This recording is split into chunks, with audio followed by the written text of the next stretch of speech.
Not every premonition comes in dreams. Not all arrive wrapped in thunder or whispered through ghostly voices at night. Sometimes they sit quietly, right beside you.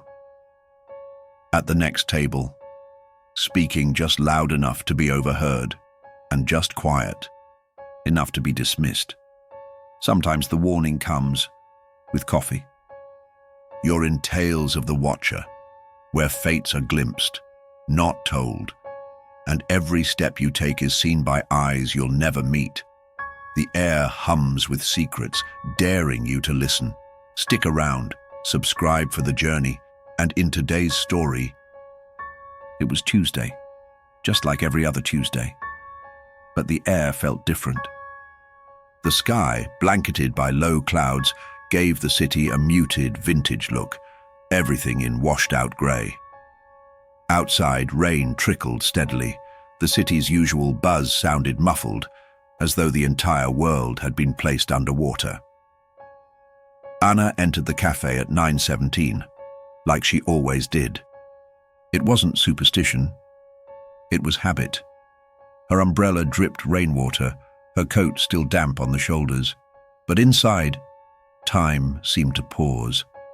The smell of ground coffee, the hiss of the espresso machine, the quiet clinking of porcelain cups. Comfort in a cup. She took her usual seat in the corner facing the street, pulled out her notebook and pen, and stared at the blank page. Then came the voices, faint, indistinct, but heavy. 3 o'clock. Anna blinked. The voice came from behind the wooden divider. She usually paid no attention to background conversations. But this one, at the bank building, her brow furrowed. The tone wasn't casual. It was low, deliberate, measured, like a plan. It won't look like an accident. Time stopped. Anna held her breath for a second. This wasn't small talk. Not about the weather, work, or family. It was something else. She tilted her head slightly, trying to catch more. But the cafe's familiar noises returned. Laughter, blender whirring, the door's bell. She tried to see who was speaking, but the divider and window reflection blurred everything. Silhouettes. A man, 2 women, hard to say. She stood and walked toward the counter, pretending to browse.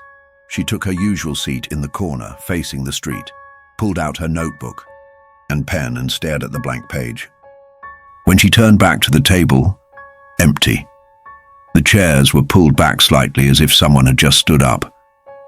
2 white ceramic cups rested on the table, still letting off tendrils of steam that spiraled gently into the air, evidence that whatever conversation had happened there had only just ended. But the people were gone. No sound of a door opening, no fading footsteps. Just gone. Anna's stomach tightened. Her eyes darted around the cafe. No one was rushing out. No one matched the voices. She returned to her seat slowly, her pulse fluttering in her neck. Her notebook lay open where she'd left it. With a shaky hand, she wrote the phrases down. PM Bank Building. Won't look like an accident. She underlined the words without thinking. Once, twice. She tried to tell herself it was nothing. That maybe it was a scene from a screenplay. Maybe 2 friends discussing a thriller they'd watched. Maybe she was just tired, too eager to find stories in things that didn't deserve them. But her eyes kept flicking to the door, and her instincts kept whispering, "Pay attention." Anna got home early that day. The rain hadn't let up, and her coat clung to her skin in damp patches. She tossed her bag onto the armchair and kicked off her boots, switching on the television more out of habit than interest. She curled up on the couch with a cup of tea and a blanket, trying to shake the unease. The news anchor's voice was steady, composed, even as the red banner flashed across the screen. Breaking news: explosion at downtown bank. 3 p.m. 3 injured. Authorities investigating possible sabotage. Anna dropped her cup. It didn't break, but the liquid sloshed onto her lap. She didn't react. Her body froze, muscles locked in place. Her eyes scanned the details on the screen again. Downtown. The same building, the exact same hour, the same words from the cafe table. She sat motionless for what felt like an eternity. The sound of the news faded behind a rush of blood in her ears. Her breathing became shallow. Her hands trembled in her lap. She had heard the warning. It was real, and she had done absolutely nothing. The next day, the rain had stopped, but the clouds remained, low and heavy like a weight on her chest. Anna didn't hesitate. At 9, she left her apartment and walked straight to the cafe. It looked the same as always, small chalkboard sign. Outside, the familiar clink of cups, that warm aroma of roasted beans wrapping around her like a hug she no longer trusted. She took her seat. Same corner, same coffee, but this time her gaze swept every table, every face.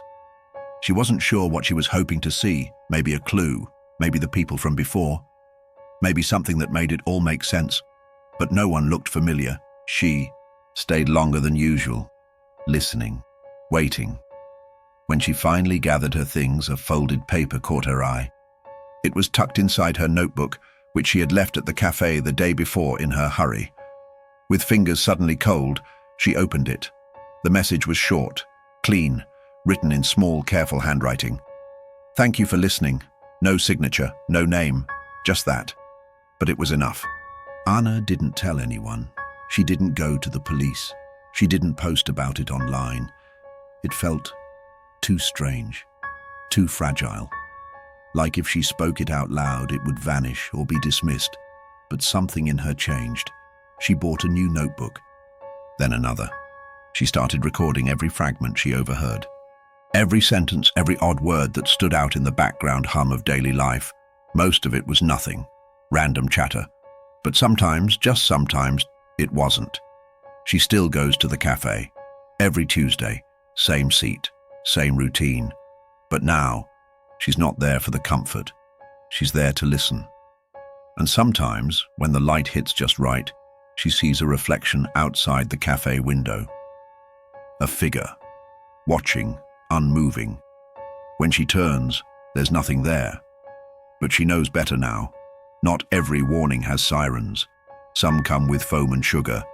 And if the next one isn't heard, who pays the price? This is Tales of the Watcher, where shadows tell what eyes can't see.